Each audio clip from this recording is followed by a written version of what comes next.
Olá, tudo bem? Seja bem-vindo a mais um episódio do nosso podcast Desenvolva-se Psi. E hoje nós trataremos sobre o encaminhamento ao psiquiatra. Quando que eu encaminho o meu paciente para o psiquiatra e quando ele precisa tomar medicação? É um tema bastante polêmico no nosso universo psi. Desde a faculdade muito se fala sobre a medicalização de pacientes ou não. E é por isso que eu tô com esse time de peso aqui, o Igor, a Silmara, a Juliana, para que nós possamos discutir, debater um pouquinho sobre isso. Quando eu encaminho e quando é necessária a medicação. Eu me recordo, galera, que desde a faculdade é um tema muito polêmico. Eu tinha professores totalmente avessos à medicalização e outros que falavam da sua importância, o quanto era necessário para a melhora dos pacientes em determinados quadros. Só que ficava numa linha muito subjetiva, de difícil entendimento, parecia mais uma falha do terapeuta se ele tivesse que encaminhar, ou que a gente estaria defendendo alguma coisa da indústria farmacêutica, né? Então a gente estaria fazendo a manutenção aí, né, de algo que não está a favor das pessoas. Eu já passei pela experiência de terapeutas que não apoiavam. Bem, para quem não se recorda, não viu outro podcast, eu tenho diagnóstico de transtorno afetivo bipolar tipo 2, eu preciso da medicação. Mas eu já passei por terapeutas que diziam, não, acho que você está mascarando o seu sintoma, então eu prefiro que você venha aqui para a gente saber quem é você de verdade, para a gente poder cuidar. E outros pelo contrário, né? Já tive outro terapeuta que foi quem me encaminhou para o psiquiatra, que fez totalmente a diferença na minha vida enquanto ser humano, o quanto eu precisava disso para me estabilizar dentro do meu quadro de bipolaridade. Pensando nessa polêmica, nesses prós e contras que a gente vai discutir agora. O que você tem para colaborar aí com a gente, Silmara? Como é que a gente pode começar essa conversa? Eu acho que tem muitas crenças a respeito da medicação, né? Eu acho que tanto por parte, às vezes, do profissional, como por parte também do cliente, né? Perfeito. E se isso combina, vamos dizer, as duas crenças combinam, né? Tanto do cliente quanto do psicólogo, e aí, né, existe uma resistência maior desse encaminhamento, né? Algumas crenças é justamente isso, que de repente o profissional, né, o psicólogo, o terapeuta, ele tem que entender ali de uma forma mais abrangente como que é o funcionamento daquele paciente, que de repente a medicação pode mascarar algum tipo de nuance da personalidade, alguma coisa nesse sentido.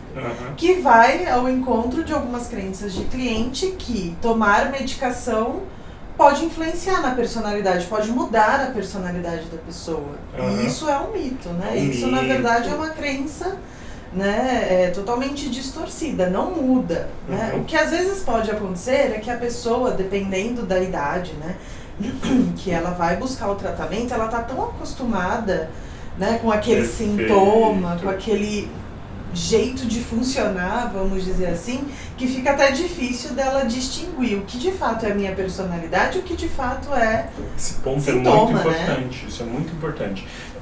O que você está dizendo tem um nome para isso. Quando o meu sintoma é egocintônico ou egodistônico. Egocintônico é quando eu acredito que aquilo diz respeito a quem eu sou. Isso. Então, a minha fase depressiva, um exemplo, a minha fase depressiva, por muito tempo eu me pensei como alguém deprimido, como alguém que tivesse esse humor rebaixado. E poucos eram os momentos da fase de hipomania ou mania, porque no bipolar tipo 2 é esse o funcionamento em geral. Então eram poucos os momentos em que eu me sentia muito bem. Então eu tinha uma identificação com aquele processo. Com a medicação, eu me perguntava, nossa, quem é esse Júlio que está surgindo? Mas não porque o sintoma fazia parte da minha personalidade, certo? É porque eu estava tão habituado, tão identificado com aquele modo de funcionamento que você passa a se ver, a achar que aquilo diz respeito à sua identidade. Então isso seria o egocintônico. Com o uso da medicação, foi possível tornar egodistônico, entender que aquilo não tem a ver comigo.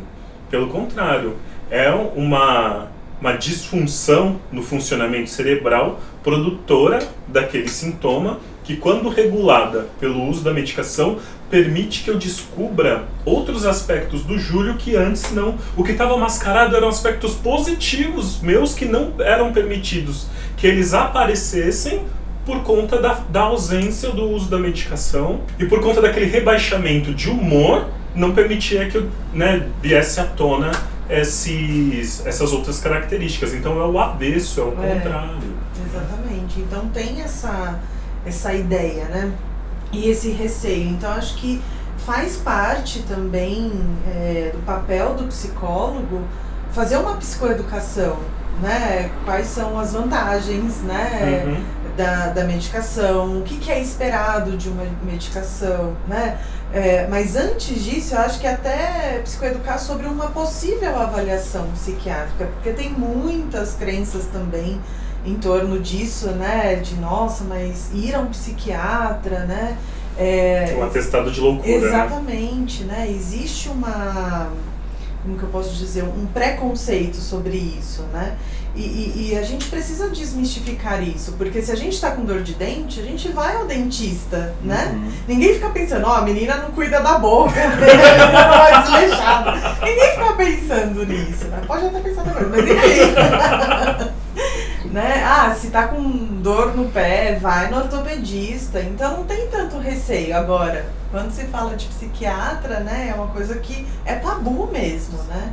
Então acho que é um papel também nosso desmistificar essa ideia de normalizar, né? Normalizar, exatamente, normalizar. O cérebro, ele faz parte do corpo, né? Então a gente precisa cuidar. E é um sistema que pode ter um funcionamento ali falho, como qualquer outro sistema do organismo. E aí a gente precisa procurar, não tem a ver com força de vontade. Não. Né? As pessoas falam, se você tiver muita força de vontade, se você se esforçar, você vai conseguir superar isso. Eu sei que você vai conseguir superar isso. Exatamente, é pior, né?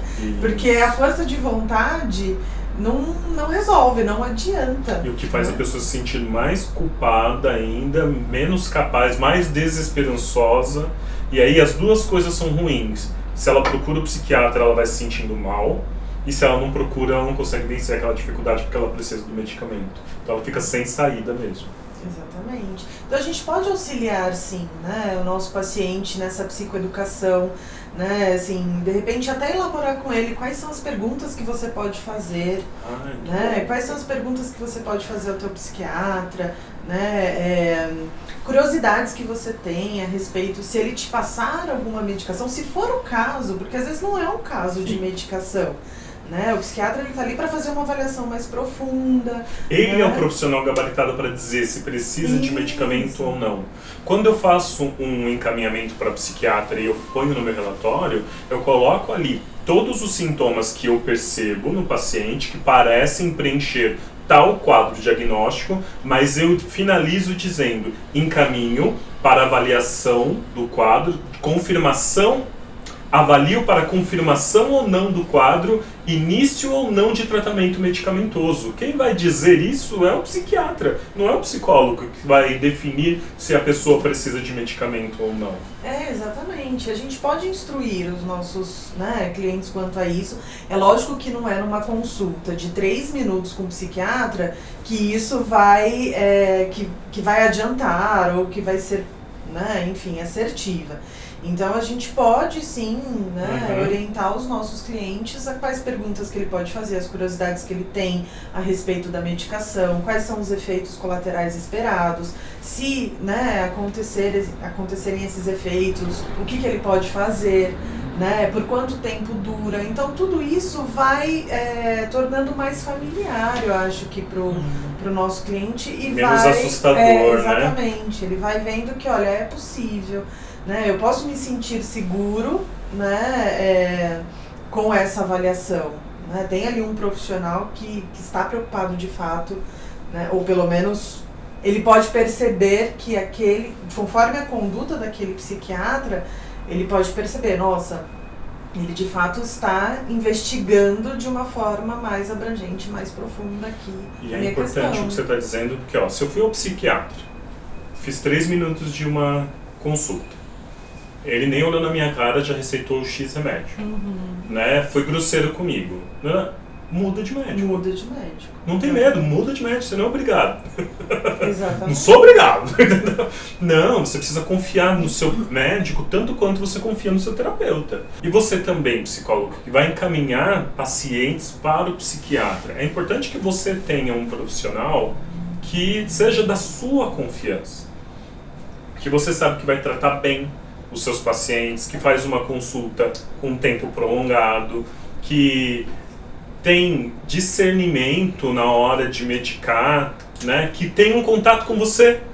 Se vocês precisarem discutir, os dois têm dúvidas a respeito do diagnóstico, vocês precisem discutir juntos a respeito daquilo. Cada um vai dar o seu parecer para chegar no que é melhor para aquele paciente. Então, às vezes, a gente precisa, né?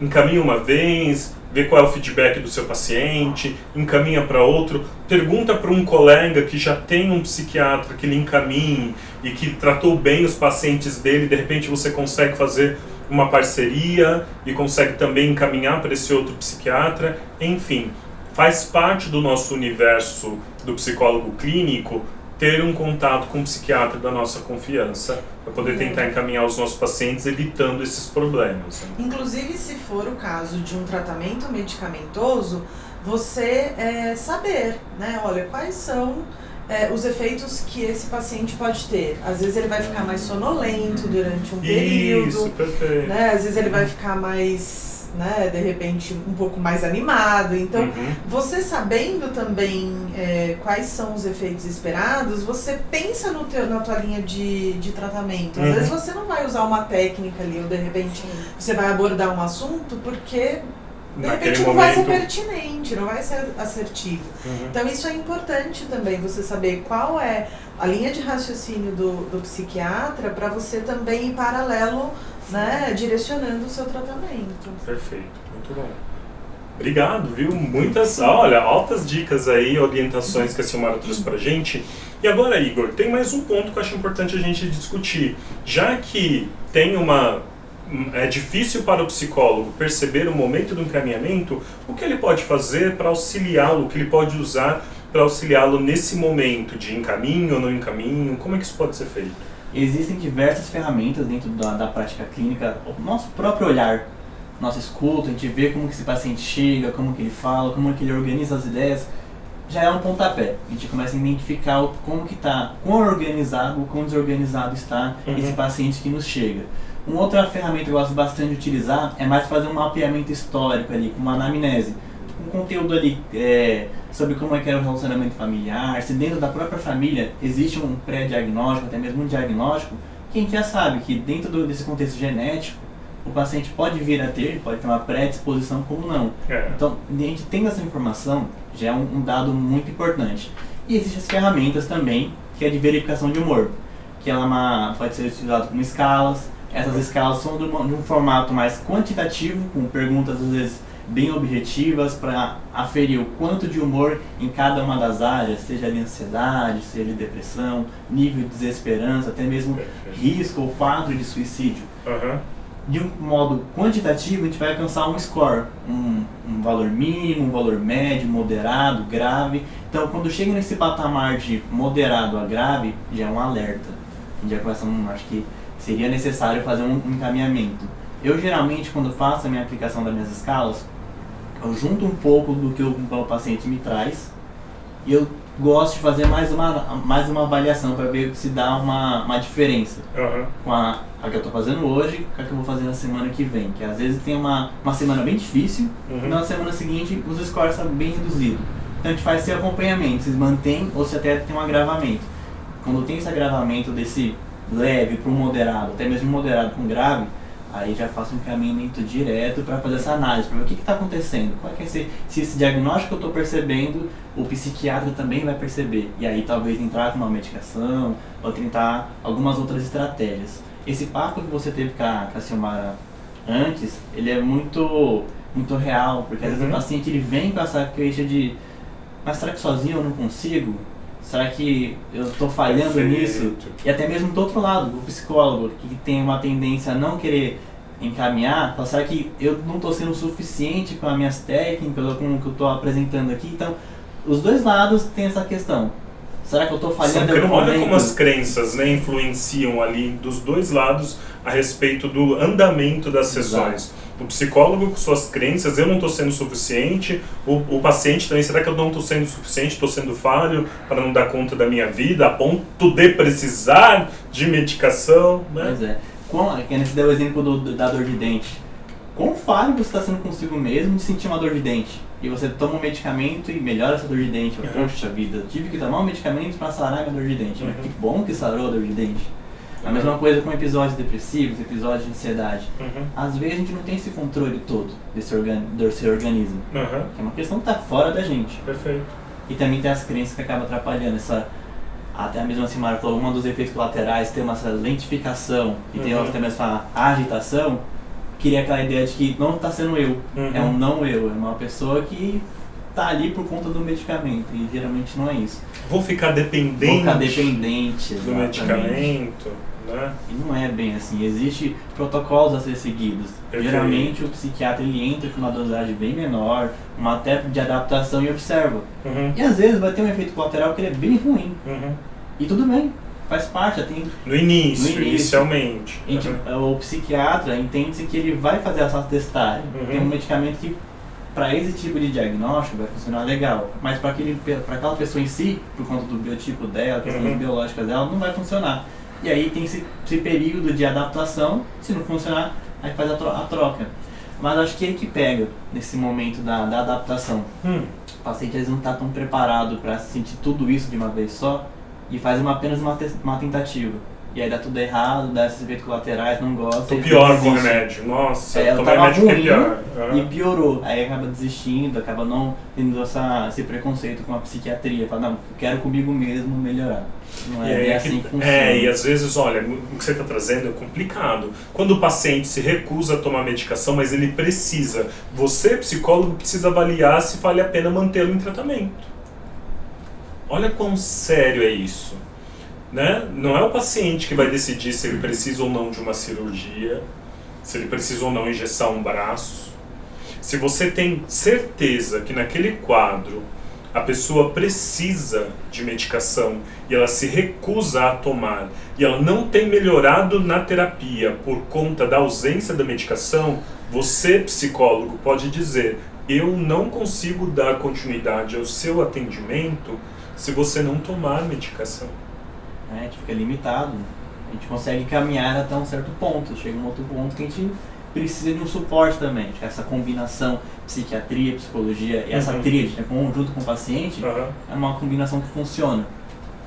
E aí voltando para as escalas elas funcionam mais com esse suporte, ela é um número, você vai apresentar um número lá, se ela é moderado, se ela é grave, se ela é leve, se ela é mínima. Só que desse número a gente transforma de uma maneira qualitativa. Então primeiro quantifica quanto que é e vai esmiuçando. Desde quando você percebe essas mudanças, como que é essa frequência, em que momentos que isso acontece. A gente começa a esmiuçar entendendo se esse é um quadro recente, se é um quadro que acompanha há anos, mas agora que está procurando ajuda. Então com esses dados, eu acho que são um conjunto da ópera que a gente vai entender se é necessário fazer o encaminhamento ou não fazer o encaminhamento. Perfeito. Muito bom, obrigado também, trouxe pontos muito relevantes aí para nossa discussão. Acho que é importante a gente compondo essa ideia dos preconceitos, os dados objetivos que podem ser utilizados pelo psicólogo para fazer o encaminhamento. Agora, Ju, tem outra parte que é a medicação, né? Quais os benefícios, você como neuropsicóloga, olha a responsabilidade. Quais os benefícios, o que o paciente pode esperar a partir do momento que ele usa a medicação, o que o psicólogo precisa observar também nesse momento onde que é introduzida uma medicação para aquela pessoa, e aí o que eu espero durante as sessões clínicas. O que você pode trazer para a gente a esse respeito? Eu acho muito, muito importante nós psicólogos entendermos um mínimo básico de psicofármaco, porque é algo que vai ser um coadjuvante sim, né? E vai inclusive fazer toda uma diferença no seu manejo clínico. Por exemplo, a depender do medicamento que ele toma, talvez você tenha que mudar o horário do atendimento. Porque naquele horário ele não está mais tão atento, é um medicamento para ele dormir, talvez você atenda às 8, ele não vai estar tão atento, né? Sim. Então, assim, são coisas que a gente precisa entender minimamente. A questão da medicação, ela é muito curiosa, né? Porque eu, ouvindo um pouco do que vocês estão falando, é muito comum a gente entender que a psicologia, ela vai dar conta. A terapia, ela vai dar conta. Então é muito comum, fica muito no imaginário do psicólogo, né, que a medicação ela é em último caso, e não é bem assim, né? Ela é uma parceira que pode fazer com... Ela pode potencializar os resultados da terapia. Inclusive, algumas coisas que você não alcança nas técnicas no manejo é por um desequilíbrio bioquímico. Né? Então, às vezes você fica insistindo numa técnica ou vai, de repente, mudando formas de falar, mas a pessoa não alcança aquele insight, né? Aquele entendimento. Meu paciente é muito resistente, meu paciente tem um estilo de enfrentamento muito cristalizado. Sim, ele não consegue ele mudar. Ele não consegue. Então, eu vejo que a gente precisa se apropriar, sim, disso. Até pra gente conseguir, como vocês falaram, discutir com o psiquiatra, né? Ter um bom canal de comunicação, como também dar um suporte para esse paciente que sabe menos que a gente muitas vezes, né? Que vai chegar em você, por exemplo, Juliana, eu tô começando a sentir isso, o que é isso? E aí você fala, não sei, né? Minimamente a gente precisa entender. E tudo bem, não sei, mas vamos ali, vamos buscar entender o que é, né? E a medicação, quando a gente pensa, né? Pensando, vamos falar dos grandes contextos aí de adoecimento mental, depressão, ansiedade, muitas das vezes as pessoas entendem como vou ficar dependente, né? E aí eu acho muito importante a gente entender um pouco o histórico, né? Que aí a gente começa a falar dos benzodiazepínicos que realmente causavam dependência, são os famosos tarja preta, né? Então, isso a gente precisa ir levando pro nosso cliente, né? Na psicoeducação e informando, olha, provavelmente não será, porque não é mais um medicamento utilizado. Você vai de cara saber se é, porque tem a tal da tarja preta, né? Mas os medicamentos que normalmente são usados, a gente pensa na sertralina, a gente pensa na fluoxetina, a gente pensa nesse citalopram, e a gente vai falando sobre isso, e eu acredito que isso é muito importante antes dele ir ao psiquiatra. Quando a gente aborda esse tema, vamos falar sobre uma avaliação psiquiátrica, porque até como a Sil falou, eu também faço esse tipo de manejo de falar lá no começo que pode ser que em algum momento do nosso processo terapêutico a gente vai falar sobre um encaminhamento psiquiátrico, né? Então, eu falo isso antes de ouvir a queixa do meu paciente. Lá no contrato inicial, eu já comento, falo assim, olha, eu não sei aquilo que você vai me trazer, eu vou te ouvir. Às vezes nós precisamos de uma equipe multidisciplinar para atender, né? Então, às vezes eu preciso encaminhar para o neuro, para o psiquiatra, no atendimento infantil tem fono, tem psicopedagogo, né? Então, assim, eu já antecipo antes de ouvir o relato para que o paciente não pense de que, nossa, quanto grave é o meu problema, para ele estar pensando em me encaminhar para alguém. Não, já diz, faz parte, é rotina aqui da clínica para a gente poder cuidar de diferentes demandas. Porque inclusive tem alguns pacientes que pensam que é ou uma coisa ou outra, né? Ou o psicólogo ou o psiquiatra. O psicólogo vai me dar medicação? Mas o psiquiatra não pode fazer a minha terapia? Né? Então, eu acho não. É da nossa função também levar essa informação, porque muitas vezes eles sabem muito menos do que a gente. Né? Então, lá no começo eu já vou falando, né, já vou colocando como uma possibilidade, né, uma avaliação psiquiátrica. E quando a gente pensa na questão da medicação, a gente está falando de um organismo em desequilíbrio, né? Então a gente pensa neurotransmissores, então não estão ali fazendo a sua função correta. E aí a gente pensa que para se devolver esse equilíbrio, essa homeostase, a gente precisa de um medicamento. E muitas vezes eles perguntam, mas vai ser para a vida inteira? Mas vai ser para sempre? Eu sempre vou ficar dependente? Não necessariamente. Pode ser que sim, pode ser que não. Mas não adianta agora a gente ficar sofrendo aqui por antecipação sem saber se realmente, né, a gente precisa. Que inclusive eu também falo, né, a avaliação psiquiátrica não é o mesmo que você vai ser medicado. Você vai ser avaliado por Perfeito. alguém que medica, né? Que não é o que o psicólogo faz, né? Então agora, ele é quem vai decidir. Então, não é o mesmo, né? A avaliação psiquiátrica não é o mesmo que medicar, né? Vai depender do que ele entender ali da sua avaliação. E aí, falando dessa parte da medicação atuando no corpo, eu acho interessante quando nós psicólogos pensamos nessa questão do o que a gente pode fazer conjuntamente com o medicamento, porque é muito comum, né, na nossa prática, a gente começar a falar com os pacientes sobre atividade física, sobre uma boa alimentação, sobre atividades prazerosas, boa noite de sono, né? E isso também vai ajudando o organismo a entrar nesse ritmo mais organizado, bioquimicamente falando. Perfeito. Né? Pode ser até que a junção do medicamento com esses hábitos saudáveis antecipe ou abrevie o uso do medicamento, né? Porque o esperado do nosso corpo se a gente tiver uma prática saudável, mentalmente falando, fisicamente falando, alimentar, o nosso corpo estar em equilíbrio, é o esperado. Mas pode ser que nós não tenhamos, então a gente precisa de um a mais, que é o medicamento. Mas a gente pode pensar que talvez a gente diminua a dosagem se a gente aumente atividades que vão nos ajudar a trazer esse equilíbrio para o corpo. Perfeito. Então o medicamento, ele precisa ser conversado, né, abertamente, né, com o paciente. Então nós psicólogos precisamos entender que sim, os nossos pacientes vão precisar em algum momento. Todos não, muitos sim.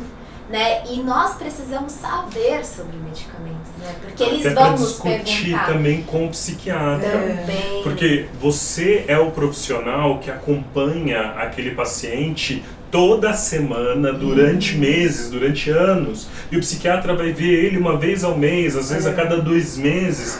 E já aconteceu, por exemplo, de eu encaminhar uma paciente e ela ser medicada como depressiva, só que ela era bipolar. E eu tive que fazer 3 relatórios para poder provar por A mais B para o psiquiatra porque ela era bipolar e porque aquela medicação não estava correta para ela.